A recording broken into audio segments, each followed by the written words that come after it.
Well, now at 6, we sit down with Anchorage Police Chief Sean Case, who's revealing new information about how Kelly Hunt died. Now, before the 19-year-old's body was discovered, she had been missing since early January and last seen in Anchorage.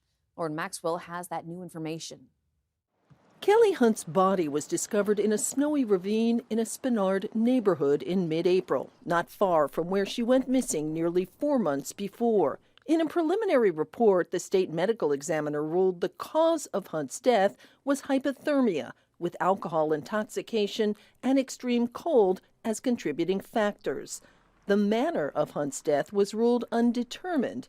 Anchorage Police Chief Sean Case says that means the circumstances leading up to her death are still unknown. That's the portion of the investigation that's left, is to try to determine if there's an individual that played a role in this cause of death. And so we'll continue to investigate it from that perspective. Hunt was visiting friends in Spenard with plans to take a bus to Soldotna to attend college the next day. She was last seen leaving the house the morning of January 7th, telling friends she was meeting someone for a drink. Her disappearance was reported to police 4 days later. Do you think it's likely that she was dead before police even got involved?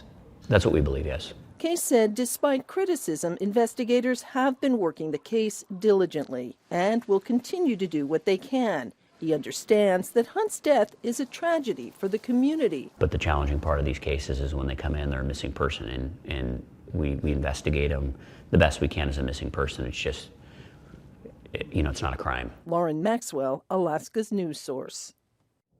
And we did reach out to Hunt's family today in Shaktoolik. Her older brother tells us the family still has a lot of questions, including how Hunt's body ended up in a ravine and who may have been with her in those hours before her death.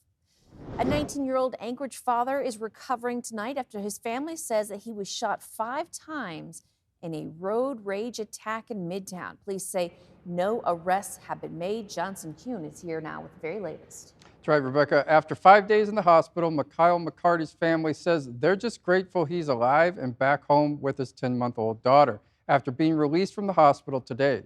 Anchorage police say officers responded around 9:32 p.m. May 13th to reports of a shooting near Lake Otis in Northern Lights. McCarty says he was driving home from work that night when another driver cut him off, causing him to honk his horn. Then the other driver rolled down their window and opened fire, hitting him in the long arm and hip. McCarty says he later worked with investigators and identified the person he believes shot him in a police lineup. His mom says she hopes the shooting is a wake-up call for drivers to cool down before things escalate. I think people really need to look at themselves and say, man, if you're going to get that mad, you need to get help. Dave showed me a lineup of people, and he was in that lineup, so I pointed him out. They are probably looking for him right now, if they haven't found him already. And as of May 15th, the Anchorage police say no arrests have been made. They say the circumstances of this shooting remain under investigation. If you have any information, you're asked to contact police, and we've linked to GoFundMe pages set up to help with McCarty's recovery on our website and mobile app. Johnson Kuhn, Alaska's news source. And we are so close to Memorial Day weekend, and many places across the state are seeing cool but comfortable temperatures. Chief Meteorologist Melissa Fry is tracking what's ahead as we head toward the holiday. Yeah, Rebecca, it is hard to believe that it's mid-May. Looking outside, many areas seeing just a chilly start to this month. In fact, check this out. Looking at high temperatures so far this month, we've only had 2 days that were above average, but they did fall here in the last week. 57 degrees on both Thursday and Friday. We've been back into those mid-50s again today and Saturday. And it was a really wet start to the month, but we are now running on an 8-day dry streak, at least technically at the airport. We haven't had any measurable precipitation. I do expect that to change midweek, though. We do have some showers on the way as some storm systems push through to the south of us. Right now, just a little bit of cloud cover and some blue sky mixed in Anchorage in the low 50s. Similar conditions in the valley, a bit warmer in Fairbanks tonight at 58. Juneau holding on at 50 degrees. Dry conditions for now, but you'll also see those showers returning tomorrow. So as we look ahead to your Tuesday, high temperatures holding in the low 50s with mostly cloudy skies in Anchorage. Mostly sunny, though, in Fairbanks and back into the mid-60s for you. It's some light rain that will begin to move into Juneau, and we're holding on to those scattered showers in Bethel with high temperatures in the mid-40s. And we are still keeping a very close eye on our river systems as breakup continues at the Yukon and Kuskokwim rivers, both experiencing potential for flooding.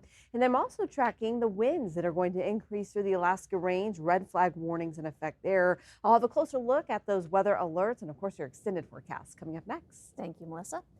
Well, the first oil has started flowing from Pica. Santos announced the big moment yesterday. The oil is now flowing from the Pica Phase 1 development, which is expected to ramp up to 20,000 barrels per day over the next few weeks. Now, so far, the company says 28 development wells are drilled. Santos owns 51% interest in Pica, and Repsol holds the other 49%. So last week, we had a crew at the drill site. Here's how some of those drilling processes work. This truck just came from the rig, all right? Inside of it's cuttings with fluid. He's hopping the truck right now to get it mixed in so it's a slurry base. It's not dried up and hard. They're gonna dump it in here and get ready to transit it via pumps into the main plant. First sales revenue is expected about 2 to 3 months from first oil. We'll go further into detail tonight on the Late Edition.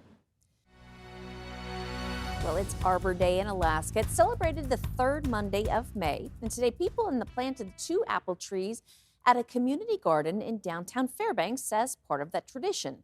So the annual ceremony put on by the Fairbanks Arbor Day Committee has planted trees at schools and public spaces for more than 40 years. Now, this year, the mayors of the Fairbanks North Star Borough and the city of Fairbanks read a proclamation. Students from CyberLink's home school also joined in to help that crowd to help plant and learn about the history of Arbor Day.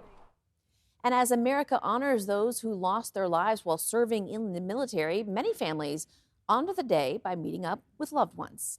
Many times, of course, those plans include going on trips, but because of things like the conflict in Iran, many Alaskans are pumping the brakes and rethinking the costs of big plans, some even canceling plans entirely. I think after this trip, we're probably going to stay local in Anchorage for the summertime. We talked about going down to Homer for the Shorebird Festival, which was last weekend, and we actually canceled. We just decided, man, that's a lot of money to spend, and we felt bad about it because we went last year and had a great time.